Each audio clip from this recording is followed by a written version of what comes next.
Bienvenue dans cette nouvelle vidéo. Je suis posé sur mon lit, un peu comme un petit chien, face à la lumière du jour, puisque j'ai pas de courant. Je vais vous faire un petit tour de l'appartement qui a été tout simplement diagnostiqué par un diagnostiqueur. Et il est en E. Voilà, il est en E, donc on va faire le tour. Je vais essayer de vous montrer l'appartement pour que vous puissiez avoir une idée de qu'est-ce que c'est réellement un appartement qui est noté E. Donc je vous emmène avec moi, on fera un petit tour et je vais vous faire un peu le descriptif de cet appartement noté E pour que vous puissiez vous rendre compte aussi, parce que parfois on veut investir dans l'immobilier, on voit un DPE qui est E et on se dit ouais mais E apparemment. Donc cet appartement dans lequel je me situe, il est E. Donc déjà pour commencer, contre-jour, intéressant. Vous avez des fenêtres simple vitrage en bois, donc c'est vraiment du vieux. Et vous avez, comme c'est un logement des années 1975, il est entièrement en béton. Et en 1975, si tu veux, l'amiante, t'en as partout. Donc tu as de l'amiante, vous avez de l'amiante dans les boîtes, dans la coffre. Là, je suis en train de voir que la peinture s'écaille d'ailleurs avec l'humidité. L'amiante dans les petites boîtes, c'est du béton partout. Tout l'appartement est entièrement en béton partout. Je suis donc au rez-de-chaussée surélevé. Surélevé parce qu'il faut en gros une échelle si tu veux. Voilà, on ne peut pas rentrer par la fenêtre, c'est pas un rez-de-chaussée à même le sol, c'est un rez-de-chaussée surélevé par rapport à l'extérieur. En dessous de l'appartement, vous avez des caves. Et l'appartement est donc chauffé. Et n'est pas chauffé, pardon, derrière ce mur, puisque c'est un ancien local commercial reconverti en logement, mais c'est pas officiel, du coup il ne peut pas le noter dans le DPE. Du coup, c'est une surface qui est non chauffée régulièrement à côté. Il est chauffé, mais il n'a pas pris en compte.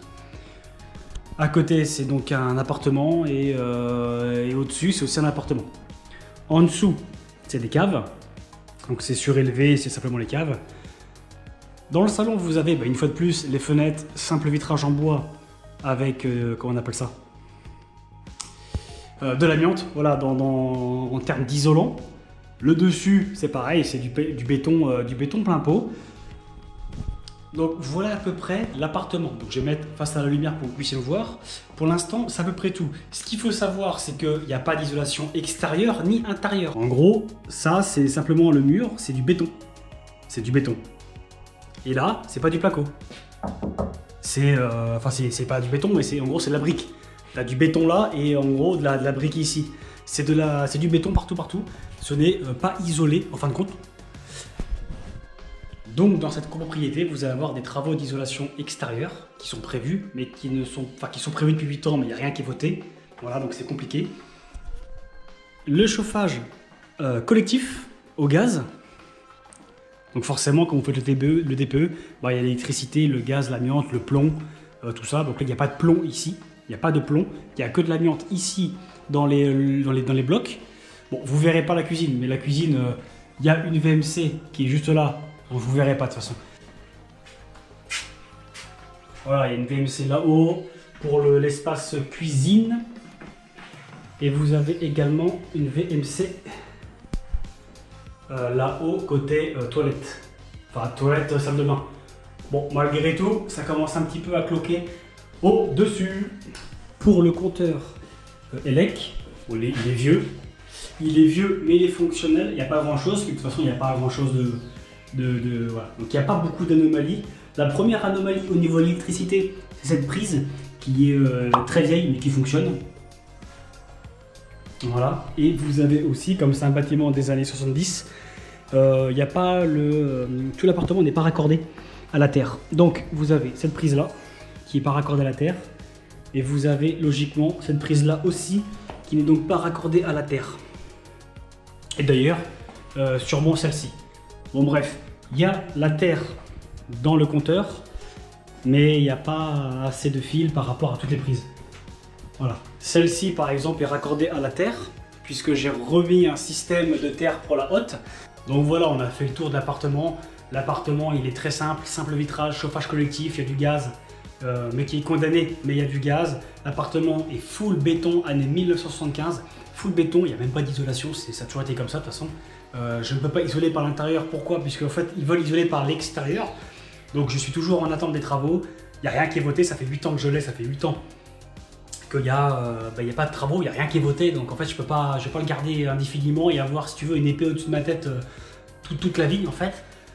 À titre indicatif, l'appartement, j'ai acheté 32 000 €. Il était estimé par une agence à 70 000, voilà, plus 3 800 € de frais d'agence. Mais c'est pas une agence, c'est un revendeur, qu'on appelle ça un chasseur immobilier qui fait ça. En termes de chiffres, je suis à 2 000 € de charges de copro à l'année, à peu près. Alors pourquoi? Parce qu'il y a chauffage collectif.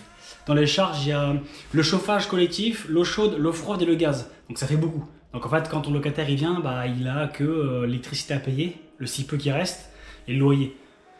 Voilà. Après, dans les charges, bien sûr, il faut inclure les poubelles. Au niveau de la taxe foncière, je suis à 800 € pour un 38 mètres carrés. Il fait 38 mètres carrés, je paye ce tarif-là. Il est bien évidemment équipé de fibres, mais ça, on sort du sujet, on sort du DPE. Il faut savoir que le DPE m'a coûté 480 €, puisqu'à la base, il devait coûter 460. Au final, il coûte 480 pour la simple et bonne raison que dans ma cave, au-dessus, il y a des tuyaux d'eau qui sont isolés avec une espèce de laine et plâtrés. Donc il a récupéré de la laine et il a récupéré du plâtre qu'il a envoyé faire une analyse pour savoir la composition en fait de ça, pour estimer s'il y a de l'amiante ou pas, quoi, ou du plomb peut-être sur les peintures. Voilà, c'est à peu près tout. C'est à peu près tout. Après, apparemment, aujourd'hui, les diagnostiqueurs, alors vous me dites si je me trompe, hein, mais les diagnostiqueurs aujourd'hui, à partir de 2024, ils ont deux types de contrôles. Ils ont un contrôle administratif, où en gros, ils ont plusieurs chantiers qui tirent au sort et qui est contrôlé. Et aujourd'hui, ce qui est nouveau, c'est qu'il y a aussi un chantier qui sera tiré au sort et le contrôleur va venir sur place dans l'appartement contrôler le travail du diagnostiqueur. Donc aujourd'hui, il y a des contrôles. Voilà. Il y a peut-être un surcontrôle, mais en tout cas, il y a des contrôles. Donc vous allez signer un papier comme quoi disant voilà, attention, votre bien va pouvoir potentiellement être contrôlé, donc veuillez accepter ou non, enfin bref. Si vous avez des questions sur les DPE, il ne faut pas hésiter, parce que je m'entends plutôt bien avec ce monsieur-là. Donc si vous avez des questions, je vous demanderai directement et il sera franc, carré, béton. Ça peut être intéressant, ça peut être intéressant. Mais donc voilà, donc rien de plus, rien de moins. Qu'est-ce que j'aurais pu oublier? DPEE, comme quand je l'ai acheté en fait, DPEE. Pour augmenter d'une lettre, qu'est-ce qu'il faut faire? Changer les comment on appelle ça? Changer les fenêtres, isoler par l'extérieur, potentiellement mettre une clim. Mais comment tu veux mettre une clim dans une copropriété de 200 lots, tu vois? C'est compliqué. Allez, je vous laisse. Ciao.